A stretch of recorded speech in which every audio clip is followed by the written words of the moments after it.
All right, hi guys. So this week we are doing some work with planets. So the first thing that we want to do is create kind of a galaxy background for ourselves. So you need to do a couple of things to prep for this, okay? So one is it's gonna get kind of messy if you are using paint. So I would either put on something to cover up your clothes or be sure that you're wearing something that you don't absolutely love, so that you won't get paint all over it. Second thing I've done is pushed up my sleeves, okay? The third thing you need to do is you need to prep the surface that you're working on. So if you're not working on a surface like I am, where you can just wipe it off after you're done, you need to lay something down underneath what you're working on, underneath your background, to protect that surface. So an old grocery bag is always my go-to. I also sometimes use like tin foil or baking paper or something like that to lay down on the surface to protect the table that I'm working on. But mine is really wipeable, so I'm just gonna wipe it off after I'm done. So I have a piece of black paper in front of me, and this is gonna make my galaxy really easy to do. If you do not have black paper at home, that is okay. If you don't have paint at home, that's okay. You guys can be creative and draw your galaxy background. So you could use things like crayons, you could use colored pencils, you could use markers. You're just gonna add like little dots for stars. Some of the colors that are always included in a galaxy background are like purples, blues, blacks. So keep that in mind. It should end up looking sort of abstract and swirly.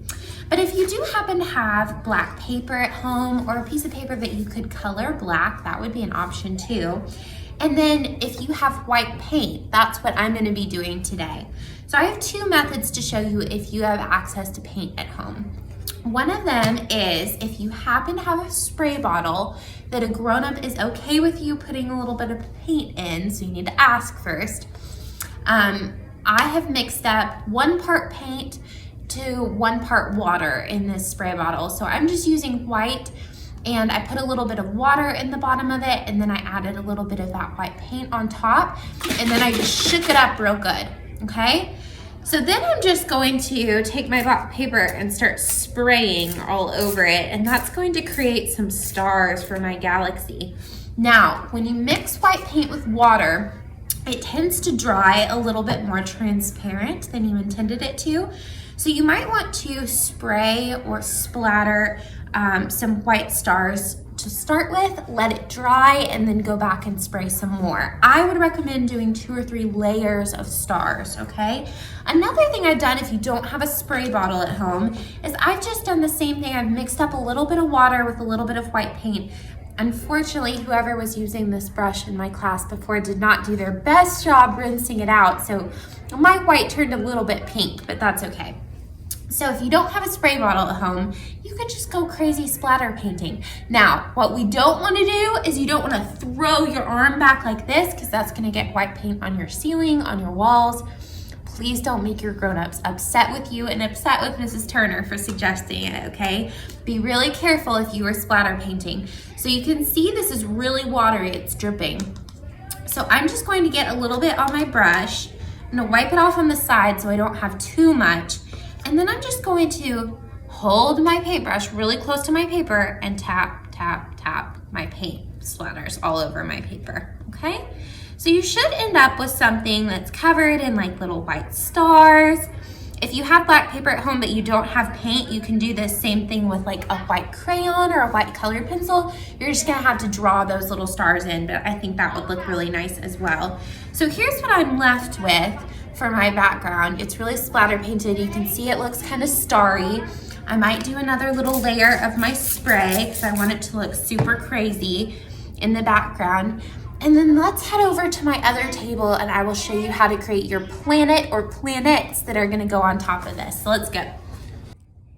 All right, so now it's time to create our planet or planets. And how many you decide to do depends on how big you make your planet. So if you want one super huge planet in the middle of your galaxy, that would look awesome. If you want to do a bunch of really small planets, that would look great too. So the first thing you would want to do, probably, this is just a suggestion unless you're kind of making up your own planet, which would also be fun, would be to ask a grown-up if you can use a safe search engine and look up pictures of the different planets that you might want to do. They're all very uniquely colored, so I would recommend looking at the pictures of those planets before deciding what you want to land on. Okay, so what I've done to make it easy for myself is I've gotten something to trace my circles around. Now you could find a bowl, a cup, any size that you think would be good on your background to fill the space well. We always want to fill our space really well. I don't want my black piece of paper to be this size and then my planet to be like this size in the middle. That's going to look strange. So if you're doing small planets, I would do more than one and kind of overlap them to create that sense of depth. I'm just going to show you one today. So I have this old cottage cheese container that I think is going to be about the right size. And then I just went and grabbed a pencil and I'm just gonna trace a circle for myself so I don't have to try to draw a perfect circle. This is gonna do the hard work for me, okay? And then basically what we're doing this week is we're creating our shaded spheres, just like we did with our value lesson when we learned that there's light coming in from a certain direction, and then there's gonna be like a light, medium, and dark area of our sphere. And those shadows kind of curve along with our sphere. Our shadows aren't flat, okay? So the only thing we're doing differently than just making a standard sphere this week is we're adding some little details that are gonna make it look like a planet. Now, I am personally going to use some chalk pastels today. You could also use, if you happen to have chalk at your house, chalk is basically the same thing as chalk pastels. It's not quite as vibrant and colorful, but that will do the job if you want to use chalk. If you want to use colored pencils, we've already practiced using value with colored pencils. So you could do that. You could use crayons. You could paint these. It's up to you. I'm going to start with my lightest color of orange, and I chose to do the planet Mars because it's really fiery. All the pictures I looked up just had a bunch of different shades of like red and orange in that planet. It kind of looks like it's flaming. So I thought that would be really cool. So if you're using chalk or chalk pastels, it is okay to just lay down the color first and then go back in and blend and add details later. So that's what I'm gonna do.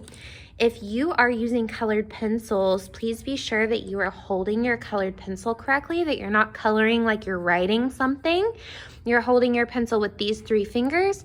This one goes on top and you're shading really nicely, trying to get everything all blended together and looking 3-dimensional, which is our goal. So I'm gonna go back in and add some of this dark orange next to this lighter orange.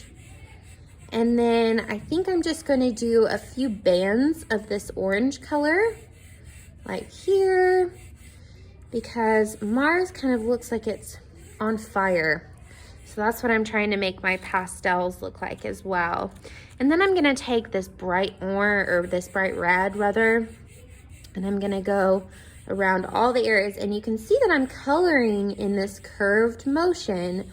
That's going to help my sphere look 3-dimensional and realistic. If I'm coloring in a straight line or I'm scribble scrabble coloring, it's not gonna have the same effect, okay?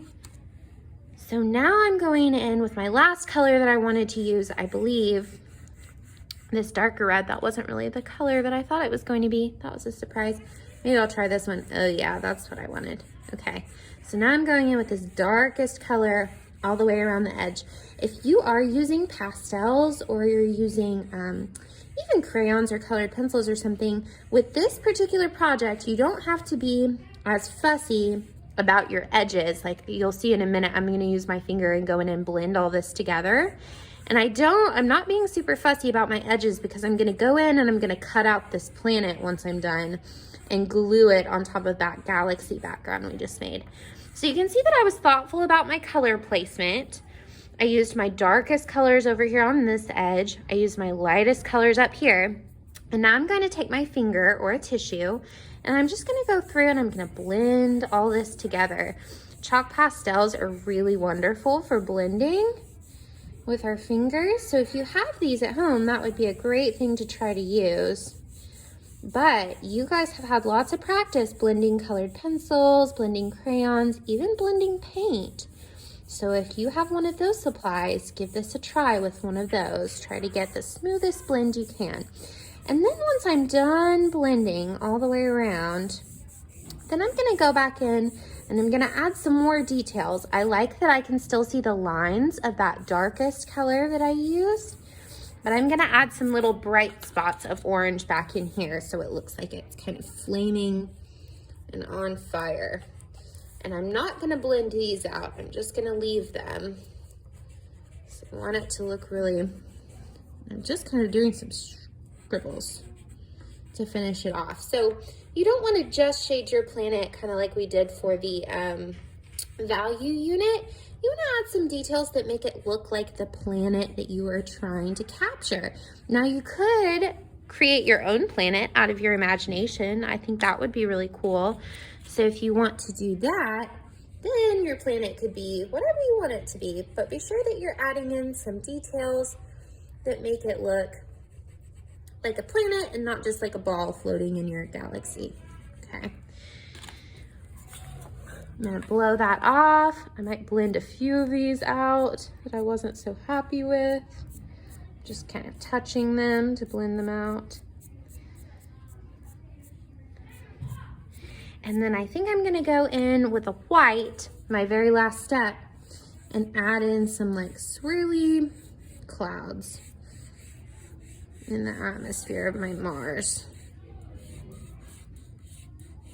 And you can see that even here, a lot of the planets have bands like this, or swirls in their atmosphere, that you can see that I'm curving them along with the sphere, okay? And then I'm just gonna go back in and lightly blend with my hands so they don't look so stark, okay? So when I'm done with this, then I'm gonna cut it out. So I'll be right back in just a minute. All right, so now I've cut out my planet. I have my background. My background's not dry yet, so I'm gonna wait for that to dry before I glue this down. But I'm gonna decide where I want my light source to come from. I think I'm gonna keep it the same as how I drew it, and then I'm gonna glue this down. Now, if I was really trying to fill my paper super well, I would probably do maybe 2 more kind of smaller planets and have them overlapping with this one so that my space was filled really well. But we hope you guys have fun this week, kind of pushing your shading, your value spheres a little bit further and getting more creative with them. And if you have access to paint at home, I hope you have a lot of fun getting a little messy and splatter painting this week. Remember, we are always responsible for cleaning up our own messes, even at home. Your mom or dad or grown-up is not in charge of cleaning up after you. That's your job, okay? So I hope you guys have a lot of fun with this project, and we can't wait to see what you make. Bye.